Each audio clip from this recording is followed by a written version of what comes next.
What's up, guys? So I wanted to do a quick demo of the Kemper and basically some tips that would have really helped me when I first got this if I had known them, and it took me a minute to kind of figure out a few of these things. So there's a few things that you want to do right off the bat when you get the Kemper, and they seem pretty obvious at first, but they're actually very helpful if you don't know that these options are available. So the first thing that you want to do is probably the most obvious, but you have to decide if you're using a cab or not. So if you have a powered Kemper or if you're using a power amp, you can use it with a cab or you can use it straight into the PA. So if you want to use it with a cab, what you want to do is you go into the output section, and then you can page over on the very first page. It'll say monitor cab off, and if you hit that button, it'll turn the cab simulator off for all of the profiles. And then you can hit exit. I'm going to leave it on because we're going straight into the PA, and I actually prefer going straight into the PA more, only because you know the exact sound that the sound guy is going to be getting. And a lot of times when you're going through a cab and a mic and the whole setup, there's a lot of things that can happen that can change your tone. And if you're going straight into the PA, that way at least you know that your tone is as close as possible to the way that you actually want it to be. So once you've decided whether you're using a cab or going to the PA, the next thing you want to do is go into the input. So in the input volume, you're going to find two things here: the distortion sense and the clean sense. So the distortion sense is basically the sensitivity of your pickups. So when people make the profiles, they make them with a certain pickup, and that might not be the exact pickups that you're using from your guitar. So a lot of the profiles that I have, they were created with high output pickups or a lot of times active pickups, and I'm using just medium output passive pickups. So typically you'd want to turn the distortion sense up if you're using lower output pickups, just to get the sensitivity equal, because sometimes you'll be playing and you won't be getting the same amount of gain or the same dynamic response as the people who created the profiles. So if you adjust the distortion sense, you can get that a lot closer. The next thing would be the clean sense, and the clean sense I have set at 7, even though the distortion sense for now I'm just leaving it at 0. Typically you could turn that up to get more sensitivity, and it's a lot different than just having the input volume up or raising the gain. It's definitely different. But for the clean sense, that is basically to level out all your clean profiles and your distorted profiles. What I've found is a lot of the clean profiles are a lot quieter than the distorted profiles. So I have this set at 7. That kind of raises up the clean profiles and it makes them a lot more even. So then you can exit out here. And so right now I have my performance setup that I typically use is Andy James profile performance.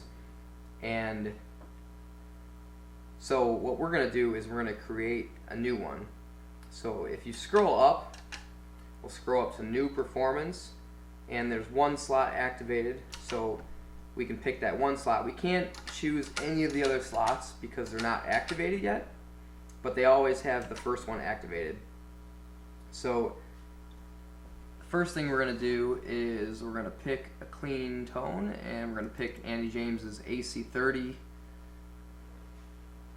And then we're going to save that. And so what I want to do is I want to pick a different delay than came on there. So we're going to go through to one of my normal profiles, and what we're going to do is we're going to hit lock, and we're going to lock the delay. And that's basically taking that delay. And what I have on here is the Will Putney delay, and I like that delay for my clean tones and for my lead tones. So then we're going back to our new performance, and we have our AC30 here, and so now we have this, and we're going to unlock the delay. So now when you hit lock, there's nothing locked anymore, but now we've taken that delay, and I'm going to turn the reverb off. And to store, you hit the store button 3 times, and we're actually just going to clear this, and we can just put, we'll just put demo for demo.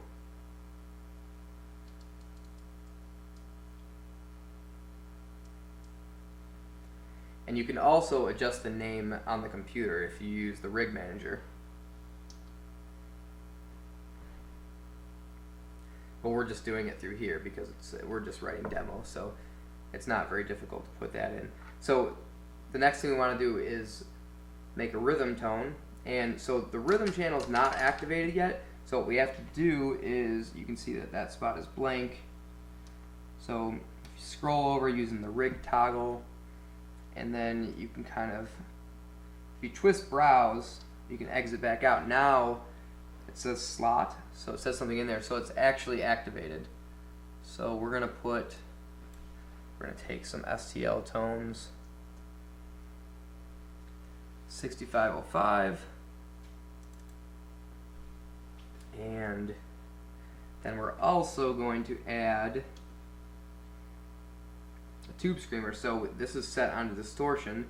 To change this, we would hold that and use the type, and change to the green screamer, which is basically a tube screamer. We'll put the drive on 0, and then we got volume on 5, tone on, we're going to turn the tone to 10 to make it a little tighter, and then we can exit and we can store. And then this should be a pretty good rhythm channel. Let's see.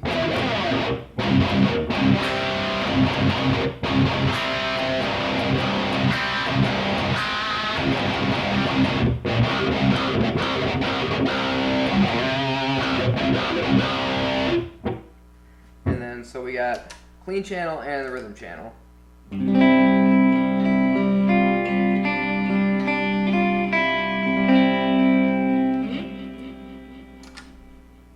So now we want to go over and make a lead channel. So we're gonna click over and twist the browse knob, exit back out to activate it, and then we're going to pick STL Tones lead 6505. If I can find it here, there we go. And then we're going to also add a tube screamer.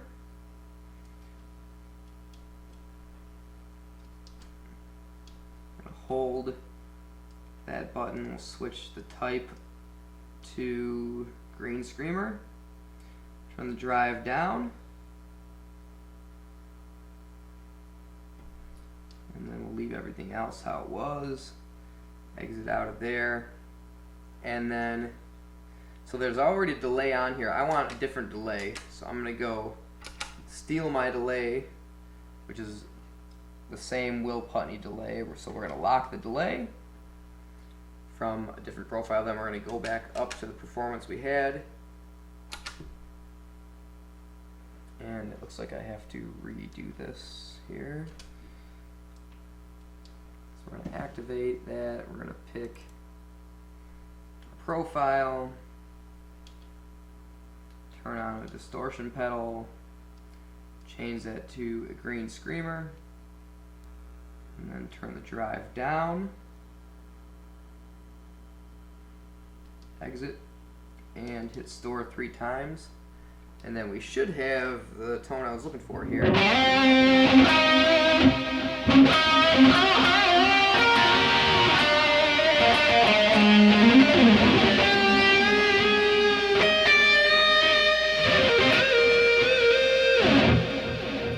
Yeah, so that's pretty good. So we're going to unlock that delay just by holding down lock and hitting the delay button again. So when you hold lock, you can see that none of these are locked right now. So next thing we want to do, we're going to make the same lead tone, but we're going to put a harmonizer on it.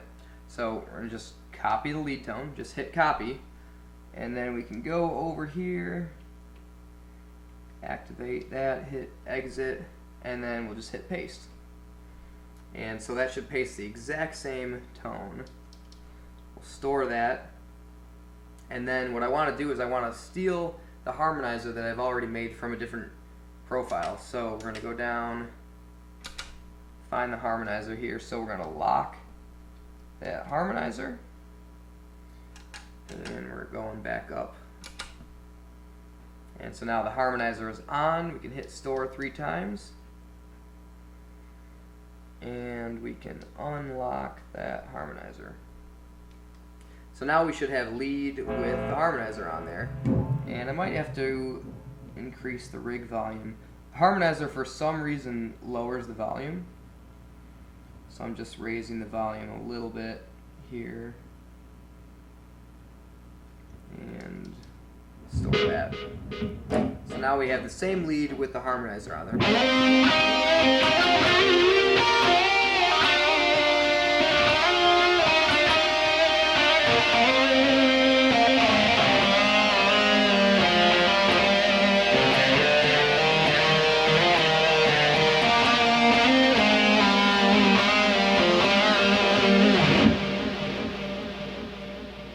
So the next thing I want to do is I'm going to go over and make the radio effect.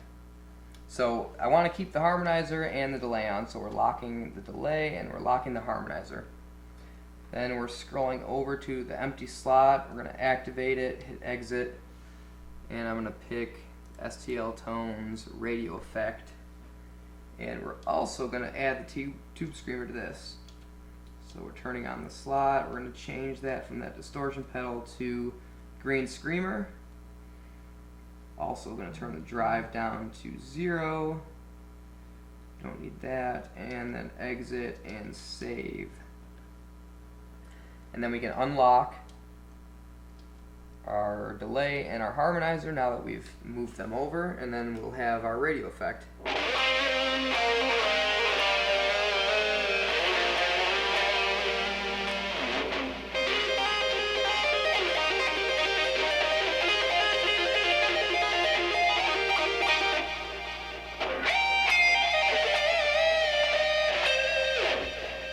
So basically we have the whole setup here.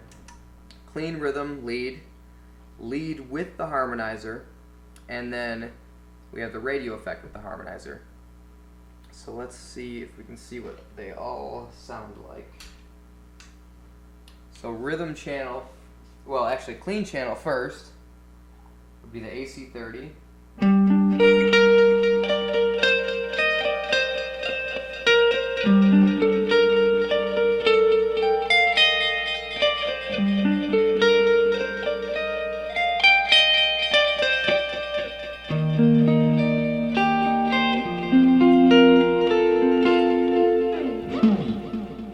Really good clean channel, and then rhythm channel,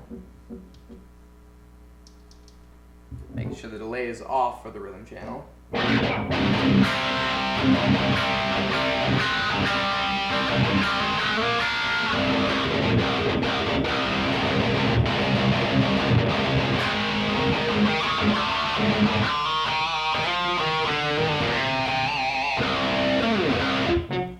Then we have our lead channel.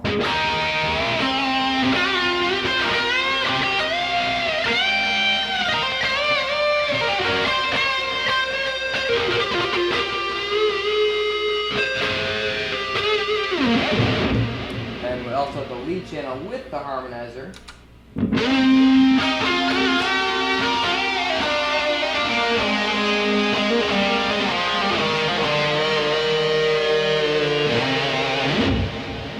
And the radio effect.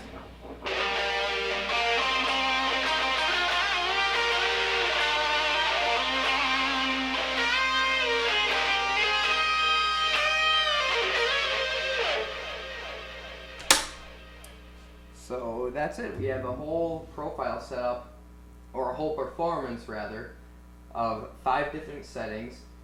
And the cool thing is with the Kemper, the way it's set up, or at least with the foot switch, you can make each performance you can either have a single performance per band, or you could have a performance per each song.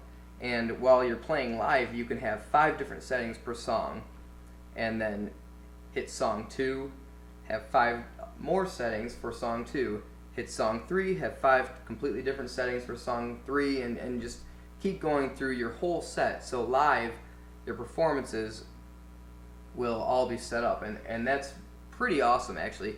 I don't use that many. I really only use these 5 settings that we've just made, which are basically the STL tones, Andy James tones with a tube screamer on there, and a Will Putney delay.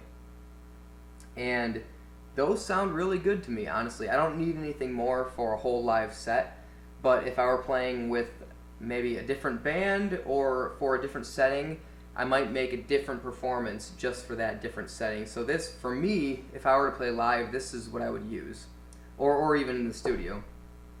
And I would just have the typical 5 settings, and that's it.